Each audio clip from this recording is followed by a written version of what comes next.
প্রিয় শিক্ষার্থী আসসালামু আলাইকুম। আশা করি সকলে ভালো আছেন। সবাইকে স্বাগতম জানাই পদার্থবিজ্ঞান দ্বিতীয় পত্রের দ্বিতীয় অধ্যায় অর্থাৎ স্থির তড়িতে প্রথম ক্লাসে। আজকে আমাদের ক্লাসে যে বিষয়টা নিয়ে আলোচনা করব সেটি হচ্ছে আধান বা চার্জ কি।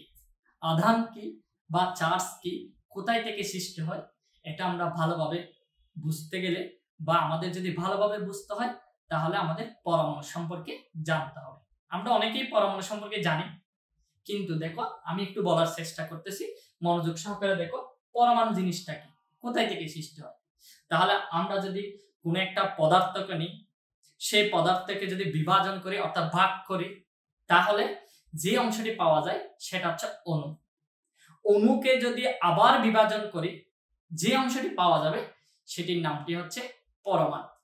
অর্থাৎ রাসায়নিকভাবে যাকে আর বিভাজন করা যায় না সেটি মূলত হচ্ছে কি পরমাণু।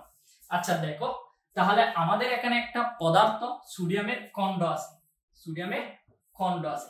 এই সোডিয়ামের খণ্ডটাকে আমরা যদি বিভাজন করি, ভাগ করি, ভাগ করতে করতে এক সময় গিয়ে যে অংশটা পাবো সেটার নামটা হচ্ছে অণু। কি বলতো, সেটার নামটা হচ্ছে অণু। এই অণুকে যদি আমরা বিভাজন করি বা আরো ক্ষুদ্র অংশে পরিণত করি, যে অংশটি পাবো সেটার নামটা হচ্ছে পরমাণু, যাকে আর রাসায়নিকভাবে বিভাজন করা সম্ভব নয়। অর্থাৎ রাসায়নিকভাবে আমরা একে কি করতে পারবো না, বিভাজন করতে পারবো না। অর্থাৎ পরমাণুকে ভাগ করা যাবে না। কথাটা বুঝছো? তাহলে দেখো, এই যে পরমাণু কাকে বলে? যাকে আর বিভাজন করা যায় না। কাকে বিভাজন করা যায় না? পদার্থের, দেখো পদার্থের ক্ষুদ্রতম অবিভাজ্য কণা, এটাই হচ্ছে পদার্থের ক্ষুদ্রতম অবিভাজ্য কণা। অর্থাৎ পদার্থকে আমরা বিভাজন করতে করতে এক সময় নিয়ে পরমাণু গঠিত হয়েছে। ক্ষুদ্রতম কণা যাকে আর বিভাজন করা কি নয়, সম্ভব নয়, সেটির নামটা হচ্ছে কি বলতো, পরমাণু। কথা বুঝছো? একদম ইজি না? আচ্ছা, এই যে পরমাণু, এটা মূলত তিনটি উপাদান নিয়ে গঠিত। আমরা সবাই জানি এই পরমাণু মূলত তিনটা উপাদান নিয়ে গঠিত। ঠিক আছে? তাহলে এই তিনটা উপাদান গুলা কি? তাহলে আমরা প্রথমে যে বিষয়টা জানবো সেটার নামটা হচ্ছে ইলেকট্রন। এর পরবর্তী যেটা জানবো সেটার নাম হচ্ছে কি বলতো, প্রোটন। এবং পরবর্তী যেটা জানবো সেটা হচ্ছে নিউট্রন। ইলেকট্রন কি? ইলেকট্রন কোথায় থাকে? দেখো, এটি একটি সোডিয়াম পরমাণু। এই সোডিয়াম পরমাণুকে মধ্যে ইলেকট্রন, প্রোটন, নিউট্রন কোথায় অবস্থান করবে? আমরা জানি ইলেকট্রন বাহিরের কক্ষপথে, অর্থাৎ যে শেলগুলো আছে সেই শেলের মধ্যে এখানে কি অবস্থান করবে? ইলেকট্রন কি করবে? অবস্থান করবে। এখানে কি অবস্থান করবে বলতো? ইলেকট্রন কি করবে? অবস্থান করবে। অর্থাৎ বাহিরের শেলে যারা থাকে তারাই হচ্ছে কি ইলেকট্রন। তাহলে দেখো, ইলেকট্রনটা আমরা কি দ্বারা প্রকাশ করি? ই মাইনাস দ্বারা প্রকাশ করে থাকি। বা ইলেকট্রন হচ্ছে ঋণাত্মক চার্জযুক্ত কণিকা। ইলেকট্রন কি বলতো? ঋণাত্মক চার্জযুক্ত কণিকা। এই কথা বুঝছো? ইলেকট্রন কোথায় অবস্থান করে? বাহিরের শেলে, বাহিরের কক্ষপথে বা শেলে ঘুরে বেড়ায়, মানে অবস্থান করে। এটা হচ্ছে একটা ঋণাত্মক চার্জযুক্ত কি কণিকা। এর একটা আধান আছে। এই আধানের মানটা কত? ইলেকট্রনের আধান মান হচ্ছে 1.6 × 10⁻90 কুলম্ব। তাহলে ইলেকট্রন কোন ধরনের কণিকা? ঋণাত্মক চার্জযুক্ত কণিকা। তাহলে অবশ্যই এর আগে অবশ্যই কি দিতে হবে বলতো? মাইনাস দিতে হবে। কথা বুঝছো? বুঝছো সবাই?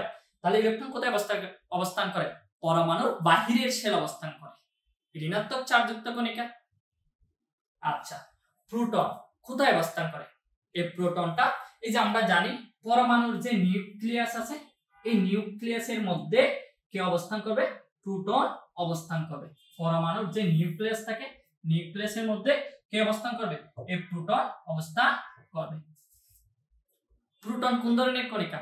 প্রোটন হচ্ছে ধনাত্মক চার্জযুক্ত কণিকা। তাহলে ধনাত্মক চার্জযুক্ত কণিকা নিউক্লিয়াসের পাশে অবস্থান করে। এই আধানের মান কত?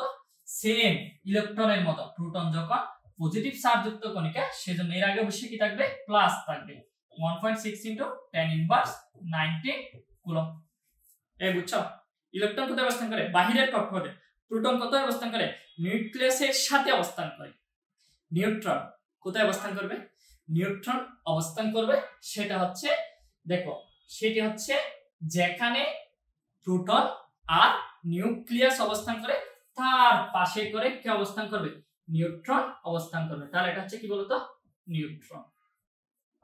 তাহলে এটা যদি নিউট্রনের অবস্থান হয়, নিউট্রন কোনো চার্জ আছে না, নিউট্রনের কোনো চার্জ নাই। এবার নিউট্রন কোথাও কি নাই, চার্জ নাই, অর্থাৎ এটা হচ্ছে চার্জহীন কণা, নিরপেক্ষ কণা। কোথায় থাকবে, নিউক্লিয়াস এবং প্রোটনের সাথে বা পাশে অবস্থান করে। ক্লিয়ার হয়েছে? একদম ইজি না? তাহলে পরমাণু কয়টা উপাদান নিয়ে গঠিত, তিনটা, ইলেকট্রন, প্রোটন, নিউট্রন। প্রোটন কোথায় অবস্থান করবে, প্রোটন হচ্ছে নিউক্লিয়াসের সাথে। কোন ধরনের কণা, পজিটিভ কণা, বুঝছো? ইলেকট্রন কোথায় অবস্থান করে, বাহিরের কক্ষপথে। কোথায় অবস্থান করবে, বাহিরের কক্ষপথে।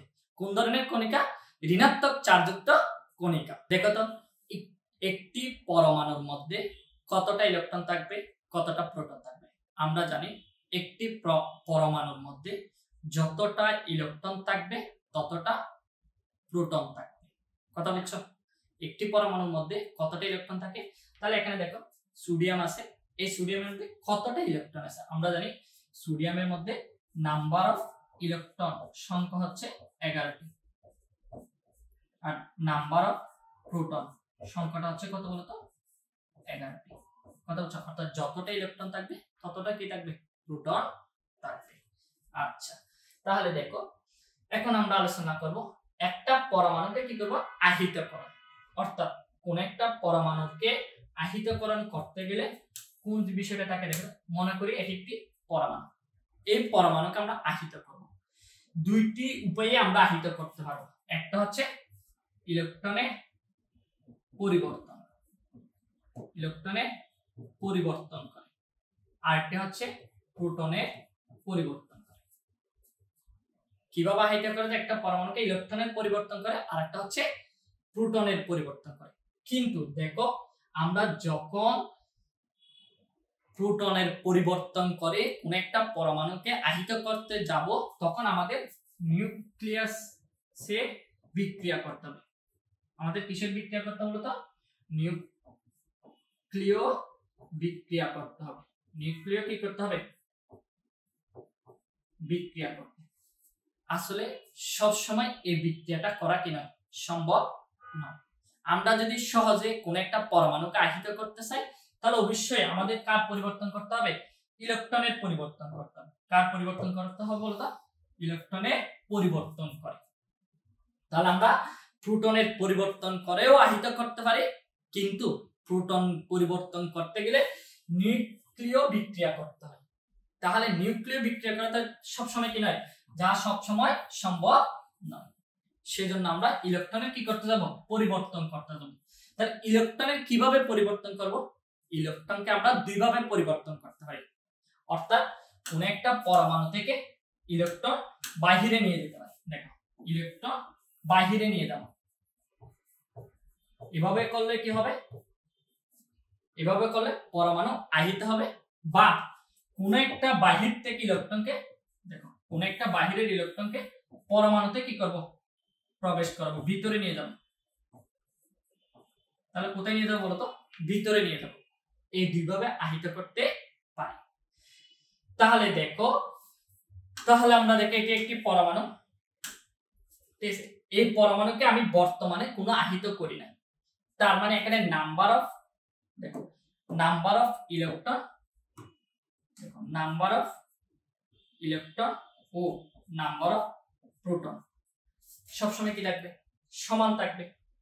যদি কোন একটা পরমাণুর মধ্যে আমি যদি দেখো বাহির থেকে ইলেকট্রন ভিতরে প্রবেশ করাই, বাহির থেকে ইলেকট্রন কোথায় নিয়ে আসছি বলতো, ভিতরে নিয়ে আসলাম। বাহির থেকে ইলেকট্রন ভিতরে প্রবেশ করালে তাহলে এটা ঋণাত্মক চার্জে আহিত হবে, চার্জে আহিত হবে। এই কথা বুঝছো?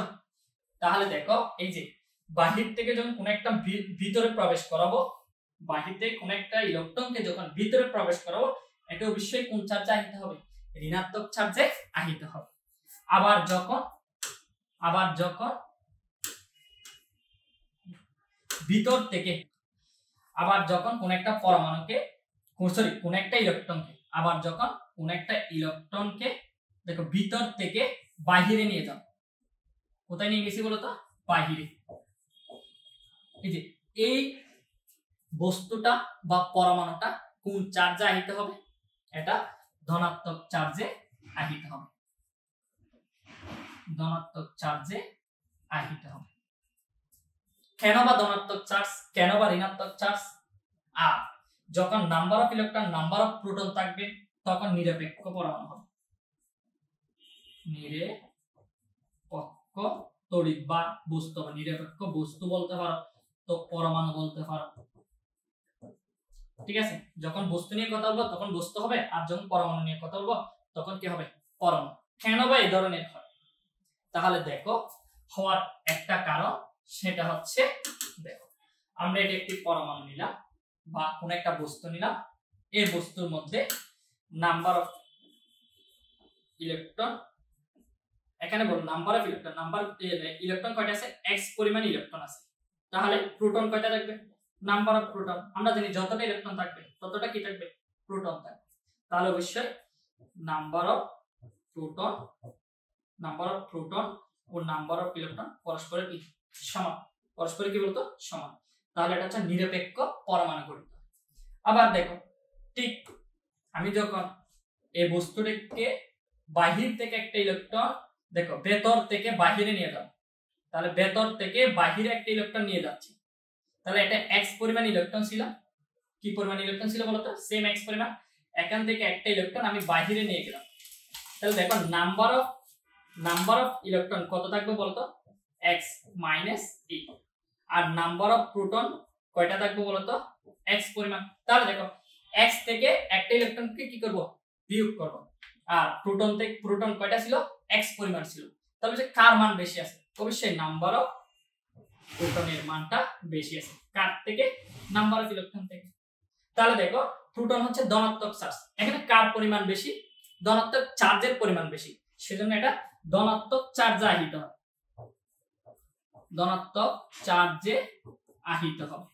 এই কথা বুঝছো? অনেকে বুঝো নাই? ঠিক আছে, তাহলে দেখো এটা যদি আমরা মনে মনে সোডিয়াম কল্পনা করি বা সোডিয়াম করে, তাহলে x এর মান কত হবে বলতো? x এর মান কত হবে? x এর মান যেটা হবে সেটা হচ্ছে 11টা হবে। তাহলে এখান থেকে একটা ইলেকট্রন বের করে নিয়ে গেলে তাহলে দেখো নাম্বার অফ ইলেকট্রন কয়টা থাকবে? আগে ছিল যে 11টা, যখন একটা বাহির করে নিয়ে গেছি তখন থাকবে যে কয়টা? 10টা। আর প্রোটনের কি কোনো পরিবর্তন হয়েছে? কারণ প্রোটন পরিবর্তন করতে গেলে নিউক্লিয় বিক্রিয়া করতে হবে। আমি কি এখানে নিউক্লিয় বিক্রিয়া করছি? না, করি নাই। তাহলে অবশ্যই এখানে প্রোটন থাকবে কয়টা? 11টা। তাহলে হিসাব করে দেখো কার মান বেশি? প্রোটনের মান বেশি। কার থেকে? ইলেকট্রন থেকে। তাহলে এটা কোন চার্জে আহিত হয়েছে বলতো? ধনাত্মক চার্জে আহিত হয়েছে। অর্থাৎ প্রোটনের মান বেশি বিধায় এটা ধনাত্মক চার্জে কি হয়? আহিত হয়। কথা বুঝছো? এখন আলোচনা করব কিভাবে ঋণাত্মক চার্জে চার্জ দিতে হয়। তাহলে দেখো এটা একটু এদিকে নিয়ে আসলাম। দেখো এটা হচ্ছে ডিজিটাল বোর্ড থাকার কি সুবিধা, বুঝছো? এই যে ওকে, তাহলে দেখো এবার আমরা যে বিষয়টা নিয়ে আলোচনা করব সেটা হচ্ছে দেখো কোন একটা পরমাণু বা এই পরমাণুটা এখানে কি পরিমাণ ইলেকট্রন আছে? x পরিমাণ ইলেকট্রন আছে। তাহলে প্রোটন সংখ্যা কয়টা? সেম xটা, কারণ এটা তো আজও আহিত হয় না। ঠিক আছে, যখন বাহির থেকে দেখো এর আগে আমি ইলেকট্রন ভিতর থেকে বাইরে নিয়ে গেছি, ঠিক আছে, এখন বাহির থেকে একটা ইলেকট্রনকে আমি কোথায় নিয়ে আসবো? ভিতরে নিয়ে আসবো। ভিতরে নিয়ে আসলে নাম্বার অফ ইলেকট্রনের মান কত হবে বলতো? Number of electron x plus electron. একটা ইলেকট্রন বেশি আছে, কারণ আগে ছিল যে x পরিমাণ, এখন বাহির থেকে একটা ভিতরে প্রবেশ করেছি। আবার নাম্বার অফ প্রোটনের মান কত থাকবে বলতো? নাম্বার অফ প্রোটন থাকবে x পরিমাণ, কারণ আমরা তো নিউক্লিয় বিক্রিয়া করি না, সেজন্য প্রোটনের মানটা কি রয়ে যাবে? সমান রয়ে যাবে। তাহলে বলতো এখানে কার মান বেশি বলতো? নাম্বার অফ ইলেকট্রনের মান বেশি, ইলেকট্রন সংখ্যা বেশি। কার থেকে?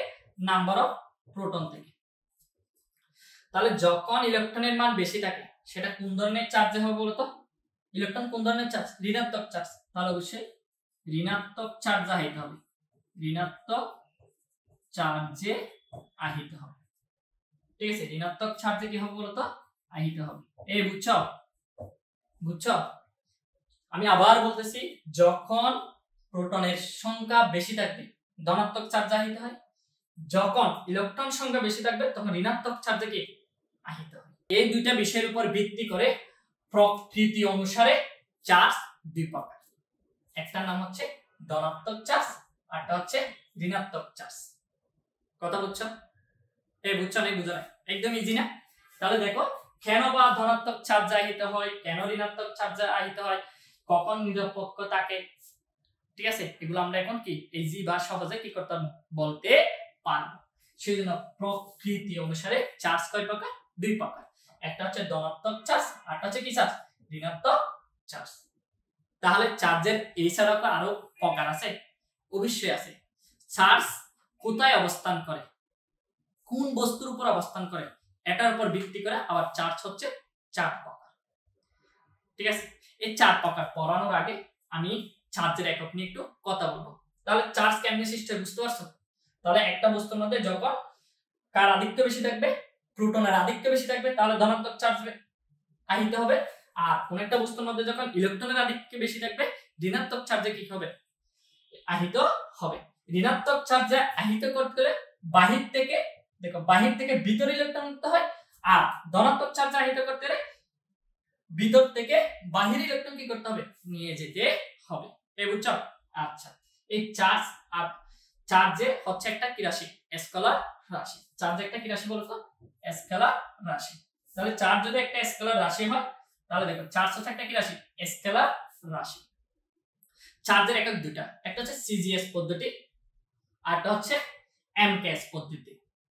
তাহলে সিজিএস পদ্ধতি হচ্ছে পুরাতন পদ্ধতি, অর্থাৎ যখন আমরা দেখো সি জি এস, তাহলে দেখো সি, ঠিক আছে, যখন কোন দৈর্ঘ্যের একককে যখন আমরা সেন্টিমিটারে প্রকাশ করতাম, সেটাকে আমরা বলতাম সিজিএস পদ্ধতি। যখন আমরা দৈর্ঘ্যের একককে সেন্টিমিটার, আর ভরের একককে গ্রাম, আর সময়ের একককে সেকেন্ডে যখন প্রকাশ করতাম, সেটা হচ্ছে সিজিএস পদ্ধতি। বুঝতে পারছো? আর এমকেএস পদ্ধতি কি, এমকেএস, যখন আমরা দৈর্ঘ্যের এককটাকে মিটারে প্রকাশ করি, আর ভরের এককটাকে কিলোগ্রামে প্রকাশ করি, আর সময়ের একককে যখন সেকেন্ডে প্রকাশ করি, এটার নামটাই হচ্ছে এমকেএস পদ্ধতি, যেটাকে আমরা এসআই পদ্ধতি বলে থাকি। এই মনে থাকবে এসআই পদ্ধতি, যেটা আধুনিক একক, এটা আমরা কি করে এখন বর্তমানে ব্যবহার করি, বেশিরভাগ ক্ষেত্রে এমকেএস পদ্ধতিটা ব্যবহার করে থাকি। বুঝছো? তাহলে সিজিএস কি, এমকেএস কি বুঝতে পারছো? সিজিএস কি, এমকেএস কি বুঝতে পারছো সবাই? আচ্ছা, তাহলে সিজিএস পদ্ধতিতে আদানের এককটা হচ্ছে দেখো ইএসইউ। কি বলতো, ইএসইউ। ঠিক আছে, ইএসইউ মিনিংসটা কি, ইলেকট্রোস্ট্যাটিক ইউনিট, যার অপর নামটা হচ্ছে স্ট্যান্ড কুলম্ব। মনে থাকবে? আচ্ছা, এসআই বা এমকেএস পদ্ধতিতে চার্জের একক কি, কুলম্ব, সবাই জানে। কিন্তু আমাদের এমসিকিউতে যদি সিজিএস পদ্ধতি আছে, সিজিএস পুরাতন পদ্ধতিতে একক কয়টি, দুইটা, একটা কি বলে ইএসইউ, আরটা হচ্ছে কি বলতো, স্ট্যান্ড কুলম্ব। মনে থাকবে? আচ্ছা, এসআই পদ্ধতি বা বর্তমানে এমকেএস পদ্ধতিতে আদানের এককটা হচ্ছে কুলম্ব। আদানের এককটা কি, কুলম্ব। কথা বুঝছো? আচ্ছা, এবার দেখো এই জিনিসটা মনে রাখবো, আমরা ম্যাথ করার সময় এই জিনিসটা অবশ্যই আমাদের লাগবে। 1 coulomb equal to 3 × 10⁹ ESU। 1 coulomb equal to 3 × 10⁹ ESU। মনে থাকবে? মনে থাকবে না? এটা অবশ্যই মনে রাখতে হবে, আমাদের ম্যাথ করার সময় অবশ্যই লাগবে। তাহলে দেখো, পুরাতন পদ্ধতি এবং নতুন পদ্ধতির মধ্যে একটা কি আছে, সম্পর্ক আছে। এরপরে আদানের একটা মাত্রা আছে, আমরা সবাই জানি ভরের মাত্রা কি, ভরের মাত্রাটা হচ্ছে m, দৈর্ঘ্যের মাত্রা কি, লেন। সেরকমই আদানের মাত্রাটা হচ্ছে it। ঠিক আছে, it মনে থাকবে? আচ্ছা, দেখো এখন আমরা আলোচনা করব সেটি হচ্ছে আধান বা চার্জের আকার অনুসারে কত প্রকার। তাহলে অর্থাৎ চার্জ কোথায় আছে, কিভাবে আছে, এটার উপর ভিত্তি করে চার্জ হচ্ছে 4 প্রকার। একটা হচ্ছে বিন্দু চার্জ। তাহলে দেখো, কোন একটা আধান যদি বিন্দুর মধ্যে অবস্থান করে, কোন একটা আধান যদি বিন্দুর মধ্যে অবস্থান করে, সেটাকে আমরা বলবো বিন্দু চার্জ। অর্থাৎ কোন একটা বিন্দুর মধ্যে যদি আধান বা চার্জ অবস্থান করে, সেটা হচ্ছে আমরা কি বলবো, বিন্দু চার্জ। আর যদি কখনো কোন একটা রেখার মধ্যে, দেখো এটা একটা রেখা, শুধু একটা রেখা, সেটা হোক x অক্ষ বরাবর, সেটা হোক y অক্ষ বরাবর, সেটা হোক কি z অক্ষ বরাবর, একটি মাত্র রেখা মধ্যে যখন কোন একটা আধান অবস্থান করবে, সেটাকে আমরা বলবো যে রেখা চার্জ। তাহলে দেখো এখানে কি পরিমাণ চার্জ আছে, আমি ধরে নিলাম এখানে q পরিমাণ চার্জ আছে, ঠিক আছে, এখানে কি পরিমাণ চার্জ আছে, q পরিমাণ চার্জ। এই রেখাটার দৈর্ঘ্যটা কত বলতো, এই রেখাটার দৈর্ঘ্যটা হচ্ছে l। তাহলে কোন একটা রেখার মধ্যে যদি চার্জ থাকে, সেটাকে আমরা কি বলবো, রেখা চার্জ বলবো। আর ক্ষেত্র চার্জ কাকে বলে, তাহলে বলো ক্ষেত্র চার্জ কি, যার দৈর্ঘ্য প্রস্থ আসবে, কোনো উচ্চতা থাকবে না, ঠিক আছে। তাহলে দেখো এই যে এটা একটা পৃষ্ঠ, এই পৃষ্ঠ কি দৈর্ঘ্য আছে, প্রস্থ আছে, কিন্তু এটা কি কোনো উচ্চতা আছে না। তাহলে একটা পৃষ্ঠের মধ্যে যখন চার্জ রাখবো, ওই চার্জটাকে আমরা বলবো ক্ষেত্র চার্জ। মনে থাকবে? আচ্ছা, তাহলে এবার দেখো, তাহলে এখানে কি পরিমাণ, দেখো এটা হচ্ছে ক্ষেত্র, যার দৈর্ঘ্য আছে আর কি, এখানে আমি পজিটিভ চার্জ কি রাখছি। তাহলে এবার দেখেন কি পরিমাণ চার্জ আছে, কি পরিমাণ চার্জ আছে। তাহলে এটার একটা ক্ষেত্রফল আছে, এটা হচ্ছে কি পরিমাণ, এক পরিমাণ। আয়ত চার্জ, আয়তন বিশিষ্ট কোন চার্জে যদি চার্জ থাকে, সেটাকে আমরা আয়ত চার্জ বলবো। যেমন এটা একটা ধরে নিলাম, এটা কি গোলক, এটা একটা কি গোলক, এই গোলকের বাহিরের ভিতরে কিউ পরিমাণ কি আছে বলতো, চার্জ আছে। কি পরিমাণ চার্জ আছে, কিউ পরিমাণ চার্জ আছে। তাহলে অবশ্যই এটা আয়তন জুড়ে আছে, সেজন্য এটাকে বলবো আয়ত চার্জ। কথা বুঝছো? অর্থাৎ চার্জ কোথায় অবস্থান করে, কিভাবে থাকে, এটার উপর ভিত্তি করে চার্জ হচ্ছে কয় প্রকার, 4 প্রকার। দেখো একটা রেখার মধ্যে কত ঘনত্বের চার্জ থাকতে পারে, অর্থাৎ চার্জ, আমাদের চার্জ ঘনত্ব বলে একটা চার্জ ঘনত্ব আছে, ঠিক আছে। অর্থাৎ রেখার মধ্যে কিভাবে চার্জ থাকতে পারে, কতগুলো মানে ঘনত্ব, ঠিক আছে, কিভাবে তোমার কত ঘনত্বের চার্জ আছে। দেখো আর ক্ষেত্রের মধ্যে কি ঘনত্বের চার্জ আছে, আয়তের মধ্যে কি ঘনত্বের চার্জ আছে, এটা আমরা সংজ্ঞা আকারে বের করতে পারি। কিন্তু আমাদের বইয়ের মধ্যে চার্জের ঘনত্বের সংজ্ঞাটা ভুল দেওয়া আছে। চার্জ ঘনত্ব কাকে বলে, দেখো চার্জ ঘনত্ব কোন চার্জিত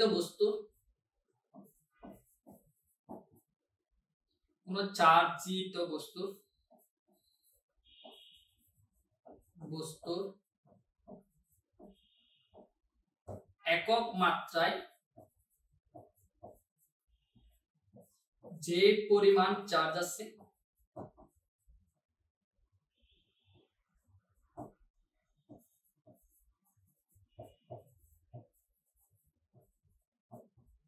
তাকে চার্জ ঘনত্ব বলে।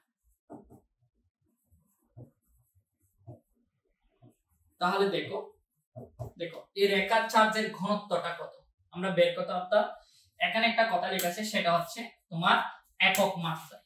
তাহলে দেখো একক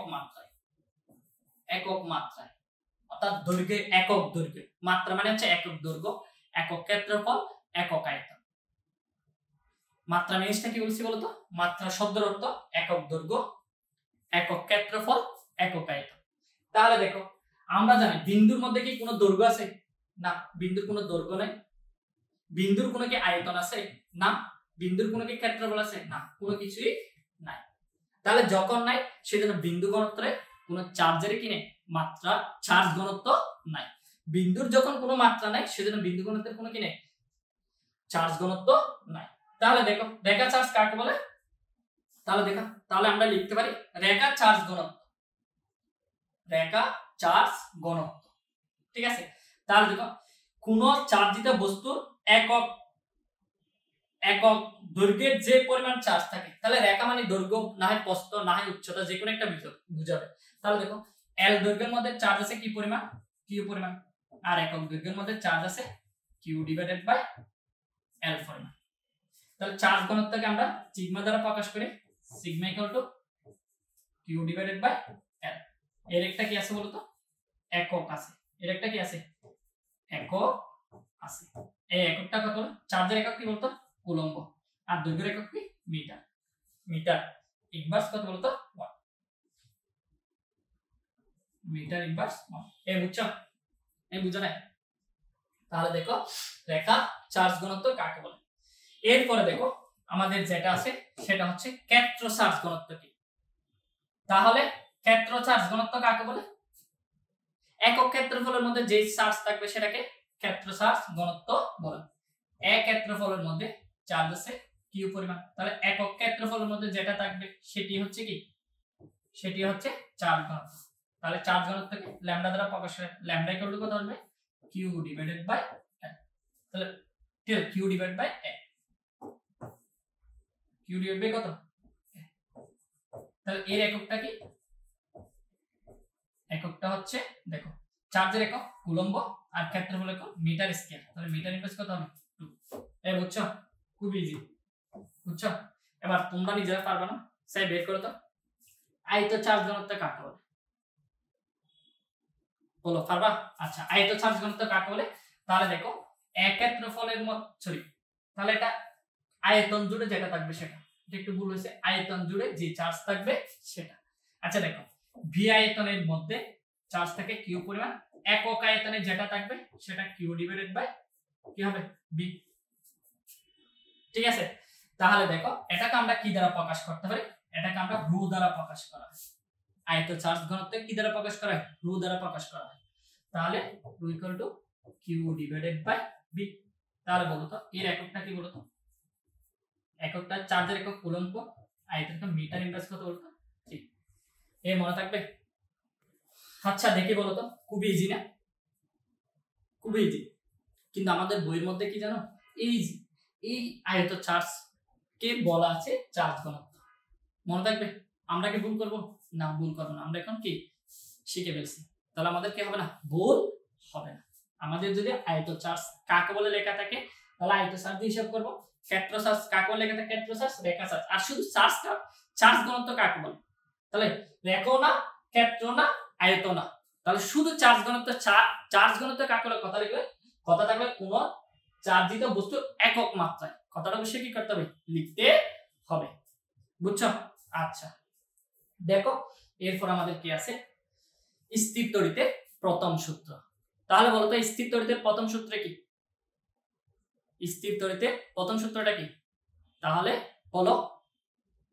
আচ্ছা, স্থির তড়িতের প্রথম সূত্র কুলম্বের সূত্র। আমরা অনেকে এটা মনে করি না, বাস্তবে হচ্ছে স্থির তড়িতের প্রথম সূত্রটা কুলম্বের সূত্র নয়। তাহলে কোনটা? তাহলে দেখো স্থির তড়িতের প্রথম সূত্রটা হচ্ছে সমধর্মী চার্জ পরস্পরকে বিকর্ষণ করবে। ঠিক আছে, সমধর্মী চার্জ পরস্পরকে কি করবে, বিকর্ষণ করবে। তাহলে সমধর্মী চার্জ কোনটা বলো, এখানে একটা দেখো, দেখো সমধর্মী চার্জ, এখানে পজিটিভ চার্জ আছে, এখানে পজিটিভ চার্জ আছে, দুইটাই সমধর্মী চার্জ। এই চার্জ একে বিকর্ষণ করবে, এই চার্জ একে কি করবে, বিকর্ষণ করবে। কি করবে বলো তো, বিকর্ষণ করবে। এবার দেখো তাহলে এটা যদি নেগেটিভ চার্জ হয়, এটাও নেগেটিভ চার্জ, তাহলে নেগেটিভ চার্জ হলে কি করবে বলো তো, এটাও নেগেটিভ, এটা দুইটাই সমধর্মী চার্জ, তাহলে ও কে বিকর্ষণ করবে, আর এই চার্জটি কি করবে, বিকর্ষণ করবে। তাহলে এটা কি চার্জ বলো তো, বিকর্ষণ।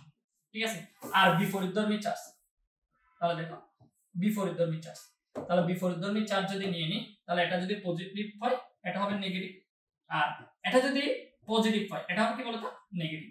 তাহলে দেখো এই পজিটিভ চার্জ নেগেটিভ চার্জে আকর্ষণ করবে, এই নেগেটিভ চার্জ এই পজিটিভ চার্জকে কি করবে, আকর্ষণ করবে। বা তাহলে দেখো এই নেগেটিভটা পজিটিভকে আকর্ষণ করবে, এই পজিটিভটা নেগেটিভকে কি করবে, আকর্ষণ করবে। এটাকে আমরা বলবো এটাকে আমরা কি করব আকর্ষণ চার্জ। তাহলে দেখো আকর্ষণ আকর্ষণ চার্জ, কি চার্জ বলো তো আকর্ষণ চার্জ।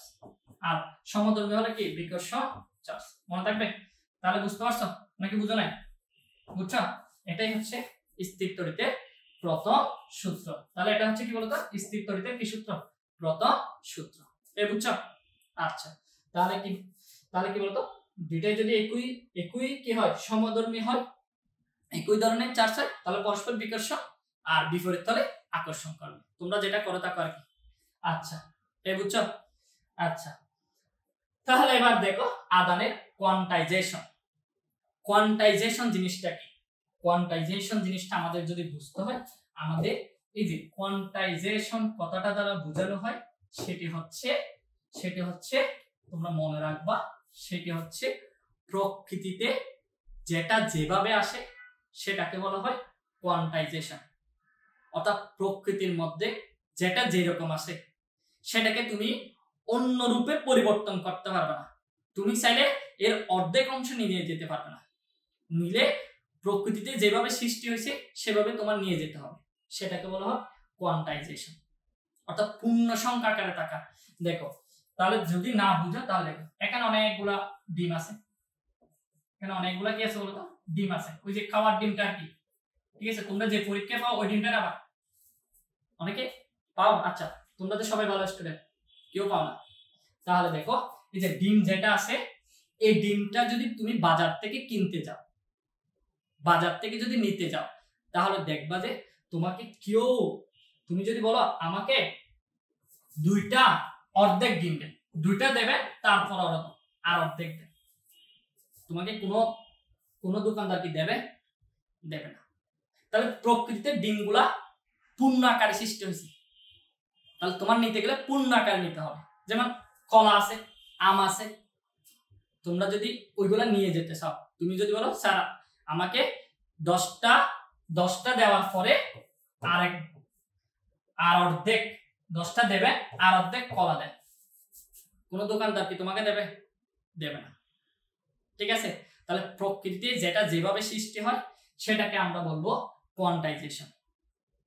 তাহলে দেখো তো চার্জ যেটা আছে, চার্জ জিনিসটা কি ভগ্নাংশ আকারে সৃষ্টি হয়েছে?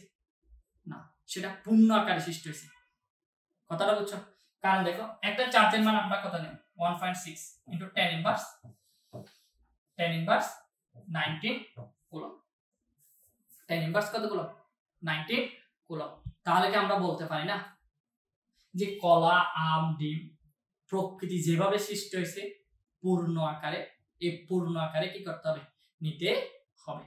এই পূর্ণ আকারে নেওয়ার জন্য, সম্পূর্ণ নেওয়ার জন্য, ঠিক আছে?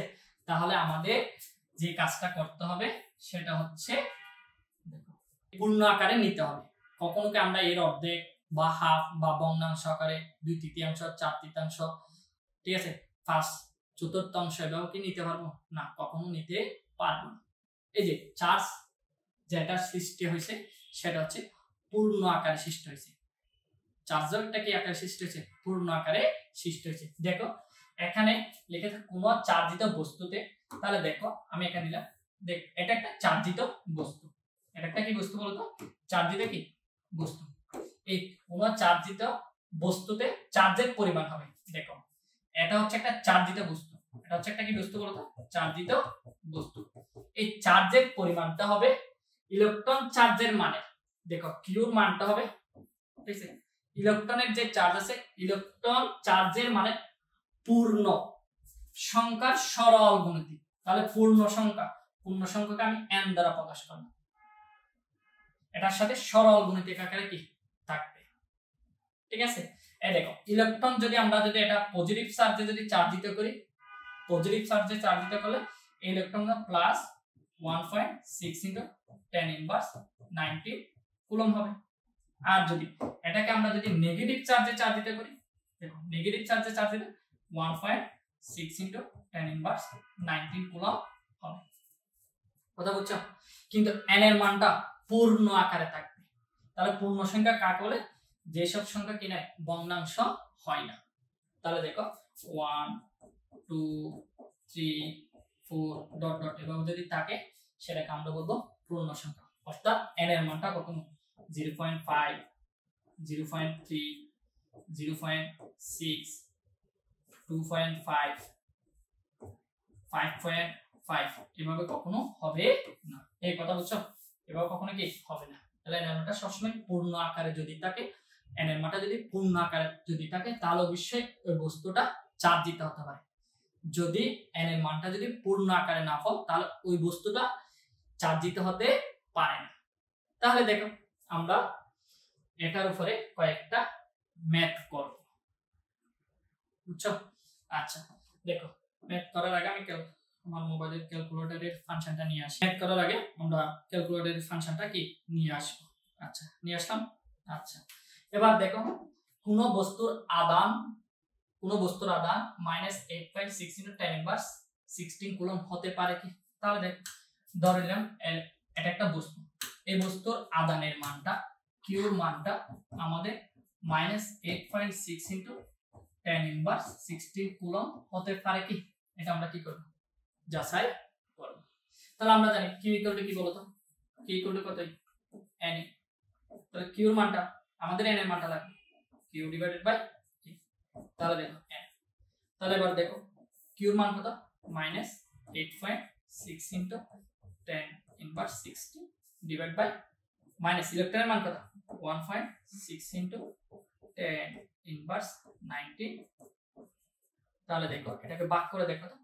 তাহলে ভাগ করলে আমাদের কিসের মানটা পাওয়া যাবে? মানটা কত? -8.6 × 10⁻16 ডিভাইডেড বাই -1.6 × 10⁻19। তাহলে দেখো ভাগ করলে যেটা আসবে সেটা হচ্ছে 5375। n এর মানটা কত হবে? 5375। তাহলে n এর মানটা অবশ্যই পূর্ণ সংখ্যা আকারে যখন পাইছি তাহলে অবশ্যই এই বস্তুটা এই চার্জে হতে পারে। ঠিক আছে, হবে, অবশ্যই হবে। কেন? কি জন্য? n এর মানটা কি আকারে পাওয়া গেছে? পূর্ণ আকারে পাওয়া গেছে। কারণ আমরা ইলেকট্রন সংখ্যা বা প্রোটন সংখ্যা যে এই বস্তুর মধ্যে কোন চার্জে? ঋণাত্মক চার্জে চার্জ দিতে হচ্ছে। তাহলে ঋণাত্মক চার্জে চার্জ দিতে হবে, এখানে কোন ধরনের ইলেকট্রন অবশ্যই কি করছে? প্রবেশ করছে। তো ইলেকট্রন যে প্রবেশ করছে এই ইলেকট্রনের মানটা আমরা কি আকারে পাওয়া গেছে? পূর্ণ আকারে পাওয়া গেছে। যখন পূর্ণ আকারে পাওয়া গেছে তখন অবশ্যই এটা কি হবে? এই পরিমাণ চার্জে চার্জ দিতে হতে পারবে। আচ্ছা দেখি তো এরপরে কি আছে। এবার কোন বস্তুর আধান -8.9 × 10⁻16 কুলম্ব চার্জে চার্জ হতে পারে। তাহলে একটা ঋণাত্মক চার্জে চার্জ দিতে হচ্ছে। দেখো তো এটা ঋণাত্মক চার্জে কি চার্জ দিতে হচ্ছে। তাহলে ঋণাত্মক চার্জে যদি চার্জ দিতে হয় তাহলে এই পরিমাণ হতে পারে। তাহলে দেখো এখানে আমাদের যে মানটা দেওয়া আছে সেটা কার মান? কিউ মান। তাহলে আমরা জানি কিউ ইকুয়াল টু, আমরা সরাসরি লিখতে পারি কিউ ইকুয়াল টু কতই বলো তো? n। তাহলে আমাদের সুতরাং আমরা q divided by e equal to কত লেখা যাবে? n। তাহলে কিউ মানটা কত বলতো? -8.9 × 10⁻16 ডিভাইড বাই -1.6 × 10⁻19। তাহলে কি বলতো? n। তাহলে একটাকে একটা ভাগ করলে কত আসবে? তাহলে দেখো তো শুধুমাত্র আগের ম্যাথে 6 ছিল, এখন 9 আছে। তাহলে এটা একটু পরিবর্তন করে দিতে হচ্ছে ক্যালকুলেটরে। আচ্ছা তাহলে 5562.5 ইকুয়াল টু কার মান? n এর মান। তাহলে দেখো তো এই যে n এর মানটা কি ভগ্নাংশ আকারে পাওয়া গেছে। তাহলে এটার মধ্যে চার্জের মান বলছে এতটুকু। দেখো তার মানে ইলেকট্রন এখানে বলতেছে ইলেকট্রন যতটা প্রবেশ করছে সেটা ভগ্নাংশ আকারে প্রবেশ করছে। ইলেকট্রন কি ভগ্নাংশ আকারে প্রবেশ করতে পারে না? ইলেকট্রন ভগ্নাংশ আকারে প্রবেশ করতে পারে না। সেজন্য দেখো ইলেকট্রন যখন ভগ্নাংশ হতে পারে n এর মান কি হতে পারে না? ভগ্নাংশ হতে পারে না। n এর মান যখন ভগ্নাংশ হতে পারে না সেজন্য এই বস্তুটার মধ্যে এর পরিমাণ চার্জ থাকবে না। ঠিক আছে, চার্জ কি থাকতে পারে না? থাকবে না। এই বুঝছো একদম ইজি। এরপরে দেখি আমাদের কি আছে, আরেকটা ম্যাথ আছে। পশম দিয়ে ইবোনাইট দণ্ডকে ঘষলে, তাহলে আমি একটা ইবোনাইট দণ্ড নিলাম। ঠিক আছে, এই ইবোনাইট যদি আমরা পশম দিয়ে ঘষি তাহলে একটা পশমের কাপড়, এটা ধরে নিলাম একটা পশমের কাপড়। এটাকে যখন এভাবে ইবুনাইট দণ্ড দিয়ে আমরা কি করব, ইবুনাইট দণ্ডকে পশমের কাপড় দিয়ে এভাবে ঘষবো, তখন এটা দেখো ইলেকট্রন, দেখো এটার মান কত, ঋণাত্মক চার্জে কি হবে, চার্জ দিতে হবে। তাহলে যেটা ঋণাত্মক চার্জে চার্জ দিতে হয় সেটা কার মান, মূলত ইলেকট্রনের মান। তাহলে কিউর মানটা কত আছে, চার্জ দিতে হয়। পশম হতে ইবুনাইট দণ্ডটি, এই যে পশম আছে না, পশম থেকে ইবুনাইট দণ্ডটি কি পরিমাণ বল সঞ্চালিত হবে। অর্থাৎ এখানে দেখো পশম হতে এখানে কি চলে আসলো, ঋণাত্মক চার্জে চার্জ দিতে হয়েছে, ঠিক আছে, ঋণাত্মক চার্জে কি হয়েছে, চার্জ দিতে হয়েছে। তাহলে দেখো এই যে পশম, এটা যখন ইবুনাইট দণ্ডটা ঋণাত্মক চার্জে চার্জ দিতে হয়েছে, পশম থেকে কি পরিমাণ বল এখানে কি আসছে, চলে আসছে। তাহলে দেখো আসলে বাস্তব হচ্ছে পশম থেকে এখানে কে চলে যায়, তোমরা বলো, ইলেকট্রন চলে যায়। আমরা জানি একটা ইলেকট্রনের নির্দিষ্ট বল আছে, যতটা ইলেকট্রন এখানে চলে আসবে সেই পরিমাণ বল এখানে কি আসবে, চলে আসবে। এই দেখো আমি আবার বলতেছি, আমরা যখন ইবুনাইট দণ্ডকে পশম দিয়ে ঘষবো, ঘষাঘষি করলে পশম থেকে ইবুনাইট দণ্ডের মধ্যে কে চলে আসে, ইলেকট্রন চলে আসে। সেই জন্য ইবুনাইট দণ্ডটি কি হয়েছে, চার্জ দিতে হয়েছে, কারণ ইলেকট্রন চলে আসে। কেন, দেখো ঋণাত্মক চার্জে চার্জ দিতে হয়েছে, সেই জন্য পশম থেকে এখানে কি ইলেকট্রন কি আসে, চলে আসলো। তাহলে ইলেকট্রন কি শুধু একা আসতে পারে নাকি তার বর নিয়ে এখানে চলে আসবে, অবশ্যই তার বর নিয়ে এখানে কি আসবে, চলে আসবে। আগে আমরা দেখি আসলে বাস্তবে ইবুনাইট দণ্ডতে এই পরিমাণ চার্জে চার্জ দিতে হয়েছে কিনা। কারণ n এর মানটা যদি পূর্ণ সংখ্যা পাওয়া যায় তাহলে ইবুনাইট দণ্ডটি বাস্তবে এই পরিমাণ চার্জে চার্জ দিতে হবে। আর n এর মানটা যদি পূর্ণ সংখ্যা আকারে না পায় তাহলে এই ঋণাত্মক চার্জে চার্জ দিতে হবে না। তাহলে আমরা হিসাব করি q = n, q এর মানটা কত দেখো তো, -3.2 * 10⁻80 divided by electron 1.6 * 10⁻90 equal to কার মান, e এর মান। এই বুঝছো? তাহলে দেখো এটাকে একটা দ্বারা ভাগ করলে যে বেশি 20 পাওয়া যাবে মনে হয়, কারণ এখানে একটা সংখ্যা কম আছে। তারপরে দেখি হিসাব করে 3.2 10⁻80 ভাগ করে 20 পাওয়া গেছে, 20 পাওয়া যাবে। এখানে ভুল করছি, n এর মান কত হবে, 20। তাহলে অবশ্যই n এর মান যখন পূর্ণ সংখ্যা পাওয়া গেছে, এখানে একটা, দুইটা, তিনটা এবং পূর্ণ একটা ইলেকট্রন এখানে কি করছে, প্রবেশ করছে। তাহলে যে ইলেকট্রন কি একা আসছে নাকি তার বর নিয়ে চলে আসলো, তার বর নিয়ে অবশ্যই এই জায়গায় কি করছে, স্থানান্তরিত হয়েছে। তাহলে এবার দেখো, n এর মানটা যখন পজিটিভ পাওয়া গেছে, অর্থাৎ পজিটিভ না, পূর্ণ সংখ্যা পাওয়া গেছে, n এর মানটা যখন পূর্ণ সংখ্যা পাওয়া গেছে তাহলে এখান থেকে পশম থেকে ইবুনাইট দণ্ডের মধ্যে চার্জ আসতে পারে। তাহলে চার্জ যখন আসবে, ঠিক আছে, তাহলে ও যে 20টা ইলেকট্রন এখানে প্রবেশ করছে বা ইবুনাইট দণ্ডের সাথে যখন পশম কাপড় ঘষাঘষি করছি, পশম থেকে ইবুনাইট দণ্ডের মধ্যে 20টা ইলেকট্রন কি আসলো, চলে আসলো। তাহলে ইলেকট্রন আসার সময় কি সে একা আসছে নাকি তার বর নিয়ে আসছে, তার বর নিয়ে আসছে। কারণ আমাদের একটা সম্পর্ক আছে চার্জ এবং বরের মধ্যে সম্পর্ক, অর্থাৎ বর, কোন একটা বর, আমি এখানে ছোট করে লিখে দিচ্ছি, পরবর্তী যে কোনো সময় বলবো। তাহলে দেখো এটা হচ্ছে m বরের বস্তু, m বরের বস্তু অবশ্যই চার্জ ছাড়া থাকতে পারে, অর্থাৎ কোন একটা বর বিশিষ্ট বস্তুর মধ্যে চার্জ নাও থাকতে পারে। কিন্তু দেখো এটা যদি দেখো চার্জিত বস্তু, এই চার্জ বিশিষ্ট বস্তু বর ছাড়া থাকতে পারে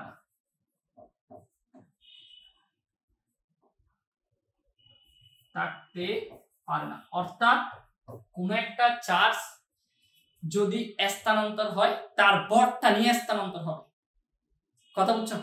তাহলে দেখি এখানে দেখো, আমরা জানি একটি ইলেকট্রন চার্জের বর, তাহলে আমরা ইলেকট্রন চার্জের বর দুইটা আছে, একটা হচ্ছে কেজি এককে, একটা হচ্ছে গ্রাম একক। আমরা কেজি এককটা লিখবো 9.0 11 ইনটু 10 ইনভার্স 31 কেজি। আর যদি গ্রামে লিখি 9.11 টু 10 ইনভার্স 28 কেজি। মনে থাকবে, সরি গ্রাম মনে থাকবে, আমরা গ্রামে হিসাব করলে এটা হিসাব করব গ্রাম। আচ্ছা দেখো তাহলে 20টি ইলেকট্রন চার্জের ভর 9.11 ইনটু 10 ইনভার্স 31 ইনটু কত বলতো 20। তাহলে দেখো এটাকে যখন আমরা গুণ করব তাহলে কত পাওয়া যাবে, দেখো ভরের মানটা কত পাওয়া যাবে, 20 ইনটু 9.11 ইনটু 10 ইনভার্স 31। ঠিক আছে, তাহলে আমাদের যেটা মান পাওয়া যাবে সেটা হচ্ছে 1.822 ইনটু 10 ইনভার্স 29 কেজি।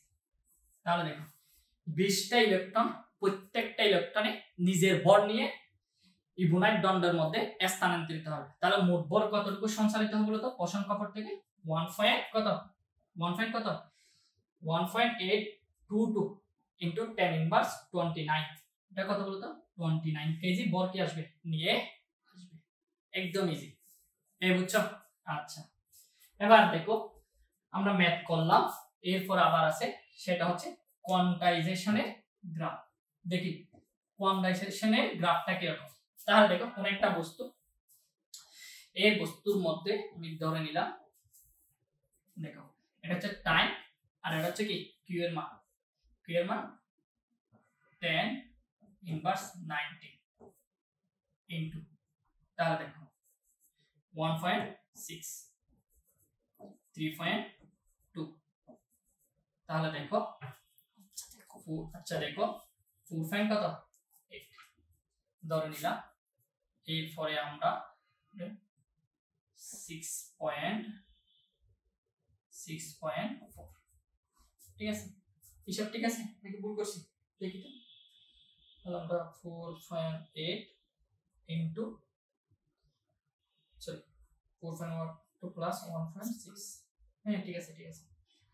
আচ্ছা দেখি ফার্স্টে যখন এটা একটা বস্তু সময়ের পরিবর্তন হচ্ছে, পরিবর্তন হওয়ার সাথে সাথে দেখো ফার্স্টে যখন সময়ের পরিবর্তন হয়েছে, দেখো বাহির থেকে একটা ইলেকট্রন এখানে এসে কি করছে প্রবেশ করছে। তাহলে দেখো একটি ইলেকট্রন, তাহলে একটা ইলেকট্রন প্রবেশ করা মানে কত বলতো 1.6 ইনটু 10 ইনভার্স 90, এই কত হচ্ছে। তাহলে বাহির থেকে একটা ইলেকট্রন কি করছে প্রবেশ করছে, ঠিক আছে।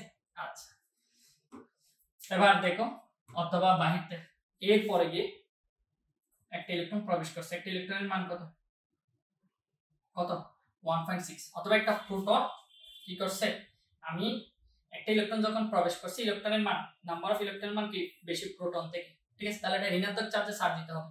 তাহলে দেখো ঋণাত্মক চার্জে যখন চার্জ দিতে হবে, আমি কিউর মানটাকে আমাদের বোঝার সুবিধার্থে আমি কিভাবে আঁকলাম, চার্জের মানটাকে এভাবে আঁকলাম, ঠিক আছে। আচ্ছা এবার দেখো আরেকটা ইলেকট্রন এখানে প্রবেশ করছে, 2 নাম্বার ইলেকট্রন। তাহলে এই যে প্রবেশ করার জন্য কিছু সময় কি হয়েছে অতিবাহিত হয়েছে, ঠিক আছে। তাহলে একটা ইলেকট্রন প্রবেশ করলে 1.6 আর দুইটা প্রবেশ করলে দেখো এটাকে যদি 2 দ্বারা গুণ করা হয় তাহলে যেটা আসবে 3 কত 2। পরবর্তীতে দেখো আরেকটা ইলেকট্রন এখানে প্রবেশ করছে, কিছু সময়ের পর আরেকটা ইলেকট্রন কি করছে প্রবেশ করছে, ঠিক আছে। গ্রাফটা আমাদের কি বেশি উপরে উঠে গেছে,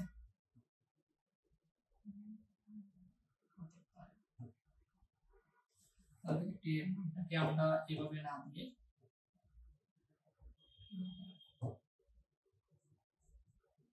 আচ্ছা এবার দেখো এরপরে গিয়ে আমাদের আবার আরেকটা ইলেকট্রন কি করছে প্রবেশ করছে, এখানে আরেকটা ইলেকট্রন প্রবেশ করছে, একটা দুইটা তিনটা চারটা ইলেকট্রন এখানে কি করছে প্রবেশ করছে। তাহলে সময়ের পরিবর্তন এটা T1, এটা T2, এটা T3, এটা T4, এভাবে কি হচ্ছে ইলেকট্রন ভিতরে কি করতেছে প্রবেশ করতেছে। যদি প্রবেশ করে তাহলে দেখো ইজি, আমরা যখন এভাবে দেব এটা কি বিশিষ্ট গ্রাফ পাবো, মূল বিন্দু বিশিষ্ট গ্রাফ পাবো, বুঝছো। তাহলে বলো এই গ্রাফটা কি সঠিক নাকি ভুল? বলো, এই গ্রাফটা কি সঠিক নাকি ভুল হবে? অবশ্যই এই গ্রাফটা ভুল। কেন ভুল? ভুল কেন? বলো ভুল কেন? দেখো, আমরা জানি ইলেকট্রন পূর্ণ আকারে প্রবেশ করে। তাহলে দেখো, সময়ের মান 0 ছিল, তখন যখন সময়ের মান 0 থেকে একটু বৃদ্ধি পাইছে, তখন তুমি বলতে হচ্ছে কিছু পরিমাণ ইলেকট্রন প্রবেশ করছে, আরো বৃদ্ধি পাইছে, আর কিছু পরিমাণ প্রবেশ করছে, অর্থাৎ 0.5 পরিমাণ প্রবেশ করছে, এরপরে 0.6 আর একটু বৃদ্ধি পাইছে, 0. কত পরিমাণ 7 পরিমাণ ইলেকট্রন প্রবেশ করছে। এবার যখন টি এর জন্য পাওয়া গেছে, তখন কি পরিমাণ ইলেকট্রন পাওয়া গেছে বলতো? 1. দেখো কয়টা ইলেকট্রন প্রবেশ করছে? একটা ইলেকট্রন। 1.6 ইনটু 10 ইনভার্স 90, এই মিনিসটা কত বলতো? কয়টা ইলেকট্রন? একটি। ঠিক আছে, কয়টা ইলেকট্রন প্রবেশ করছে? একটা ইলেকট্রন প্রবেশ করছে। তাহলে কখন T1 যখন হইছে, তখন একটা ইলেকট্রন সরাসরি প্রবেশ করছে। ইলেকট্রন কি দেখো, এখানে প্রবেশ করার সময় কি 0 পয়েন্ট প্রবেশ করছিল? 5, 0.6, 0.7 না, এভাবে প্রবেশ করতে পারে না। সরাসরি টি সময় গিয়ে সরাসরি একটা, কিছুক্ষণ পর আবার দুইটা, কারণ 1.5 ও প্রবেশ করে নাই, 1.5 কারণ ইলেকট্রন তো ভগ্নাংশকার হতে পারে না, সেজন্য এই গ্রাফটা কি আঁকছি আমরা? ভুল আঁকছি। তাহলে দেখো দেখো, খুব মজা, দেখছো? তাহলে দেখো, এই যে গ্রাফটা সঠিক কি, গ্রাফটার সঠিকতা যদি যাচাই করতে যাই, তাহলে তাহলে সঠিক গ্রাফটা হবে, দেখো সঠিক গ্রাফটা কি আসবে, দেখো তাহলে দেখো সঠিক গ্রাফটা হচ্ছে, দেখো সরাসরি নির্দিষ্ট একটা সময়ে যাওয়ার পরে একটা ইলেকট্রন প্রবেশ করে। তাহলে দেখো, এই দেখো সময় বৃদ্ধি পাচ্ছে বৃদ্ধি পাচ্ছে বৃদ্ধি পাচ্ছে, কোন ইলেকট্রন প্রবেশ করে নাই। যখন T1 হচ্ছে, তখন সরাসরি একটা ইলেকট্রন কি করছে? প্রবেশ করছে। এ মনে থাকবে, সরাসরি একটা ইলেকট্রন কি করছে বলতো? একটা ইলেকট্রন কি করছে? প্রবেশ করছে। দেখো একটা ইলেকট্রন কি করছে? প্রবেশ করছে। এবার দেখো বৃদ্ধি পাচ্ছে বৃদ্ধি পাচ্ছে, যখন T2 হইছে আরেকটা ইলেকট্রন প্রবেশ করছে। ঠিক আছে, এবার বৃদ্ধি পাচ্ছে বৃদ্ধি পাচ্ছে, আবার আরেকটা ইলেকট্রন কি করছে বলতো? প্রবেশ করছে। আবার যখন বৃদ্ধি পাইছে, আরেকটা ইলেকট্রন কি করছে? প্রবেশ করছে। তাহলে দেখো, একটা নির্দিষ্ট সময় পর যখন ইলেকট্রন প্রবেশ করে, তাহলে নির্দিষ্ট সময়তে গ্রাফটা কি যেতে হবে। অর্থাৎ আমাদের দেখো, যখন T1 এর পরে T1 plus T1 plus plus, অর্থাৎ T1 এর চেয়ে 1.1 বেশি, 0.2 বেশি, 0.3 বেশি, এভাবে বৃদ্ধি পাচ্ছে, কিন্তু ইলেকট্রন প্রবেশ করতেছে না। হঠাৎ করে গিয়ে যখন T2 হয়েছে, সরাসরি ইলেকট্রন প্রবেশ করছে। যখন সরাসরি T2 হয়েছে, তখন ইলেকট্রন কি করছে? প্রবেশ করছে। এই কথা বুঝছো? তাহলে আবার দেখো, আবার এভাবে করে গিয়ে যখন T3 হয়েছে, আরেকটা ইলেকট্রন প্রবেশ করছে। তাহলে অবশ্যই এই গ্রাফটা হচ্ছে কি সঠিক। বুঝছো? এই গ্রাফটা হচ্ছে কি সঠিক। এটাই হচ্ছে কি বলতো? আধানের কোয়ান্টাইজেশন, অর্থাৎ পূর্ণ আকারে কি করা? প্রবেশ করা। বুঝছো? আজকের ক্লাসটা একদম ভালোভাবে বুঝছো আশা করি। দেখো আজকের ক্লাসটা সবাই বুঝতে পারছো, ঠিক আছে? একদম পানির মতো সহজ ছিল। দেখা হবে আগামী ক্লাসে। সবাই সুস্থ থাকো, ভালো থাকো, আল্লাহ হাফেজ।